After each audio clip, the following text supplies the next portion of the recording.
તો guys hi good morning કેમ છો મજામાં તો દેખો આ તમે મારો વ્લોગ ફૂલ વોચ કરજો કારણ કે આમાં ગણપતિ વિસર્જન અને રામદેવ પીરનો નેજો પણ છે તો તમે આખો વિડિયો વોચ કરજો અને મારા વિડિયોને લાઈક શેર અને સબસ્ક્રાઇબ કરવાનું ભૂલતા નહીં ચલો આ વિડિયો સ્ટાર્ટ કરીએ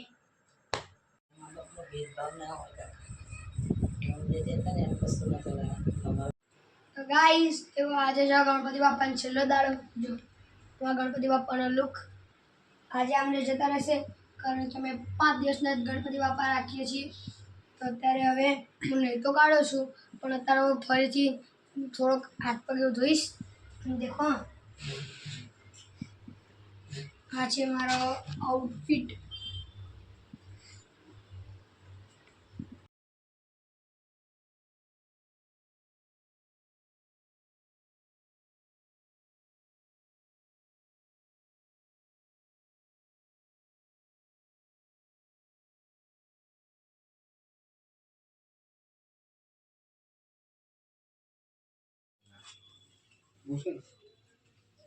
બસ આ બાજુ બોસું ટોયટાના શોટ આ બાજુ ગાડી ચાલે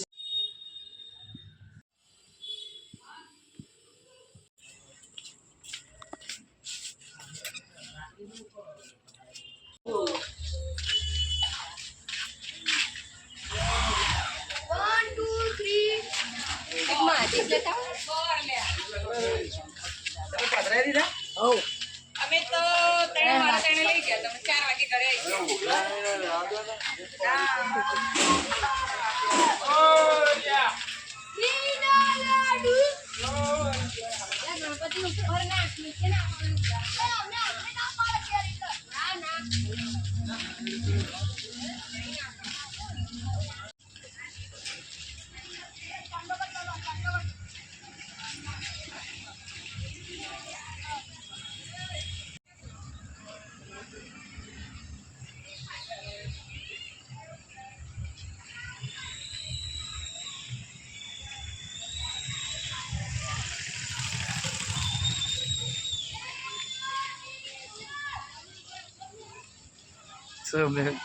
बोल करते पेला बंद થઈ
તો ગાઈસ આજે છે રામાપીરની નો તો આ છે ગાઈસ અમારા ઘરનો નેજો છે. આ દેખો મારા દાદા છે અત્યારે એ અગરબત્તી વાળો છે. બાજુમાં હું મારા પપ્પા અને બમકો તેણે નેજો પકડીને ઊભા છીએ. દેખો અમારા દાદી પણ આવ્યા. તો અત્યારે અમે આ નેજો અમારા ધાબા પર ચડાવીશું. તો ગાઈસ હું આ નેજા એવું કહું છું કે આ અમારા ઘરનો નેજો છે, કારણ કે આ નેજો અમે રામદેવ પીરના મંદિરે ચડાવવા નથી જતા. આ અમારા ઘરે જ તે અમારા ધાબા પર અમારા દાદા અમને ધાબા પર જ લગાવે છે. એટલે અમારા રામદેવ પીર અમારા સહાયતા કરે છે, અમારા પાછળ ઊભા રહે છે. તો બોલો જય બાબારી. તો ગાઈસ તમને અમારો બ્લોગ કેવો લાગ્યો તો દેખો. આ દેખો મેં બાલે કપાઈ કાઢ્યા છે, કેવા મસ્ત લાગે. પણ મમ્મી કહે કે આ ચેવા બાલ કપાઈ નાખ્યા, પણ એમને ખબર નહીં પડતી કે આ જો ખાલી મેં ચેલા મસ્ત બાલ કપાયા. તો તમને અગર આ વિડીયો પર તમે બહુ જ સપોર્ટ કરજો. મારા કેવા બાલ લાગ્યા તમને એ પણ કોમેન્ટમાં જણાવજો, અને આ વિડીયો તમને કેવો લાગે એ પણ કોમેન્ટમાં જણાવજો. તો આવો જ તમે મને પ્રેમ આપતા રહો તો મને આગળ વ્લોગ બનાવવાની ધગસ આવતી રહે. તો ચલો bye bye, good night. Like કરો, શેર કરો, સબસ્ક્રાઈબ કરો, બિલકુલ મત ભૂલના. Bye bye.